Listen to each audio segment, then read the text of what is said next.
Former FBI director describing in stunning and sometimes in graphic detail the conversations he says he had with the president, the private dinner, and the unverified dossier that Comey says the president was fixated on. In particular, the most salacious allegation contained in that dossier. Tonight, what we never heard from James Comey before, one-on-one with George Stephanopoulos.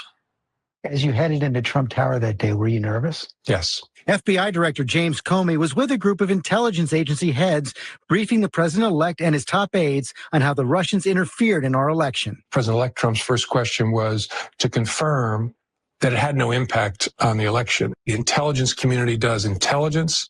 The White House does PR and spin. You also said you were struck by what they didn't ask. Very much. No one, to my recollection, asked, so what's coming next from the Russians? How might we stop it?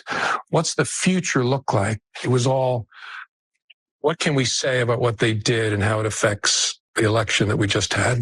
Comey says he then asked to meet alone with Trump to warn him about that now infamous Steele dossier, unverified information on Trump's ties to Russia, including allegations of Trump's encounters with prostitutes in Moscow. I'm about to meet with a person who doesn't know me. He's just been elected president of the United States by all accounts. And from my watching him during the campaign, could be volatile.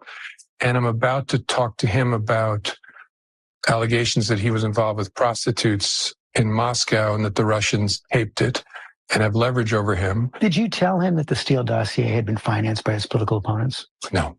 I don't even think I used the term Steele dossier. I just talked about additional material. But did he have a right to know that? That had been financed by his political opponents? I don't know the answer to that. It wasn't necessary for my goal, which was to alert him that we had this information. How graphic did you get?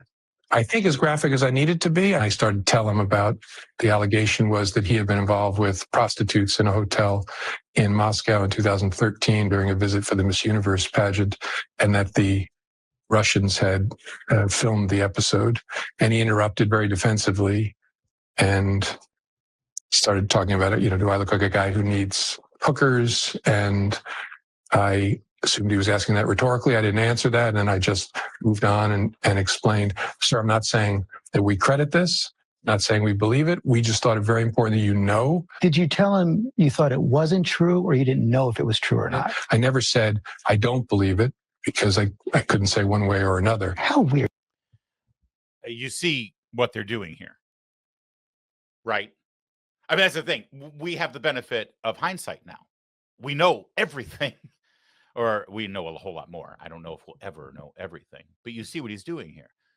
So he knew at the time that he briefed Donald Trump that the Steele dossier was fake. He knew that it was funded by Hillary Clinton. It was just fake opposition research. They knew all of that. They had assessed all of that. He knew as he was sitting there with George Stephanopoulos. But when George says, did you tell him it's fake? He says, well, listen, I don't know if he had prostitutes or not. Well, I guess that's technically true. But he knows that the basis of this entire report is fake and fraudulent. And I love the characterization that when I told Trump about this, he acted very defensive. Well, of course he did. That was a lie. Who among us wouldn't act somewhat defensive if the director of the FBI says that the Russians have information about you being with prostitutes? If it's not true, he has every right to be defensive. But even beyond that, you see what's happening here, right? This was all during 2017 and then through 2018 with the Mueller investigation and all that. This was daily, where these news reports, these exclusive interviews, these very important and very serious sit-downs about Trump and Russia and the meddling and the interference and how Russia was helping Trump and that they had dirt on Trump, and none of it was verified. But it became the daily drumbeat in the corporate media because they were part of this. And you look back on this and you can see how they very carefully choose their words. They're careful enough. But at the same time, the effect worked. The effect was that the American people thought negatively of Donald Trump, that they had a lack of confidence that he was the duly elected president, that he wasn't in some way in bed. But there are people who still believe it. That's how propaganda works. That's how a psyop works. That's how intelligence is weaponized against us. Again, not against Trump, against us. Let me give you one more example real fast here, and then we'll wrap up this segment. Or actually, no, I've got one other thing. Here's James Clapper specifically verifying now, unwittingly, I think, on CNN. This was in 2018. He admits that this was all Obama that directed this intelligence, because people think that the intelligence community came up with this and created this assessment and created this finding that Russia had successfully interfered in the election, and they did it because they wanted to help Trump. But listen to Clapper in 2018. We did that set off a whole sequence of events which are still unfolding today, notably Special Counsel Mueller's investigation. President Obama is responsible for that, and it was he who tasked us to do that intelligence community assessment in the first place. There you go. He tasked us to do the intelligence community assessment in the first place. All right, one final example in terms of the use of the propaganda media to do their bidding willfully. Our friend Western Lensman, I subscribe to his account. He's great. He found this. This is from January of 2019. This is the perfect example of how they would report on this every single day to undermine Trump, to undermine the constitutional process, to undermine the will of the American voter. This is just a perfect example of it. Today, the president of the United States denied that he's a Russian agent. And by the way, how extraordinary is this that the question even had to be asked in the first place? This is where we are. I never worked for Russia, and you know that answer better than anybody. I never worked for Russia. Not only did I never work for Russia, I think it's a disgrace that you even asked that question, because it's a whole big fat hoax. It's just a hoax. All right, so there's more on this report, but do you notice, do you see the structure of this? They all know what they're doing. The producers, the anchor, the writers that work at CNN. The lead is Trump denies being working for Russia or being a Russian asset. Of course he denied it, because it's not true. Trump denies this, and Trump denies that, and Trump denies that, and it keeps just whittling away and chiseling away and undermines people. I have people in my life, friends, I'm sure you do too, who still think that Donald Trump is a puppet of the Russian government, that they've got dirt on him, they own him, and it's because of this. Now watch, they'll go back to studio, and then they'll bring on a very serious congressman who talks about the serious nature of the allegations, because the allegations are very serious. I don't care if they're serious. They're not true. And there was never, and I mean never, and I'm telling you never, ever any evidence that rose to the level to suggest that the allegations were true. And what was the one piece of evidence that everyone kept hanging their hat on? Well, we got to go back to that intelligence community assessment that Barack Obama ordered in the final days. And now we know why. And now we know exactly what they did with it. That's their only evidence. All right, so watch how this unfolds.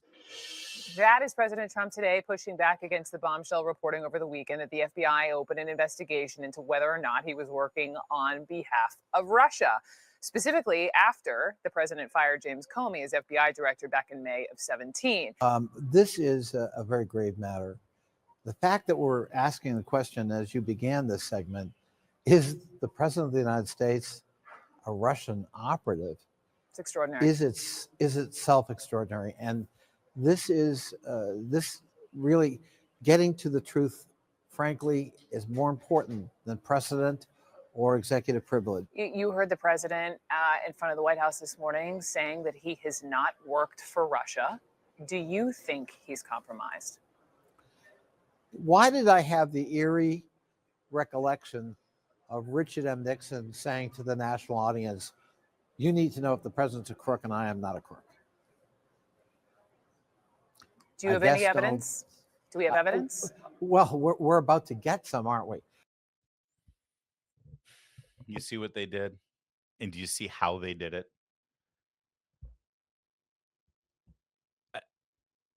It renders one speechless when you actually look back and you say, I wonder if anyone who worked on that segment, I wonder if the teleprompter reader there with the lovely haircut actually looks back and she's embarrassed. She's ashamed of how they conducted themselves. That's Jerry Connolly, by the way, he's passed away now. May he rest in peace. Congressman from Northern Virginia. Absolutely atrocious. And you're going to hear narratives. First, you're going to hear people on cable news tonight on CNN, MSNBC, the broadcast news are going to say, I don't understand what Trump and Tulsi Gabbard are even doing here. It's so convoluted. It's such a conspiracy theory. What are they even talking about? They know exactly what they're talking about. They know exactly what this is because they were part of it. They're still part of it. They're still trying to gaslight you. It's why they continue to be irrelevant.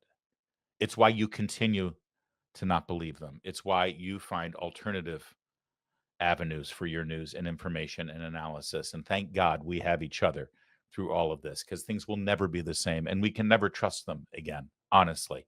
But the only thing that will render us faithful again to our government and to our intelligence communities and our Justice Department is full disclosure and full transparency. And it looks as though DNI Gabbard is actually going about that.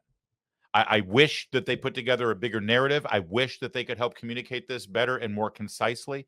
But the bottom line is the information's getting out and we are taking it and we are analyzing it and determining exactly what happened here.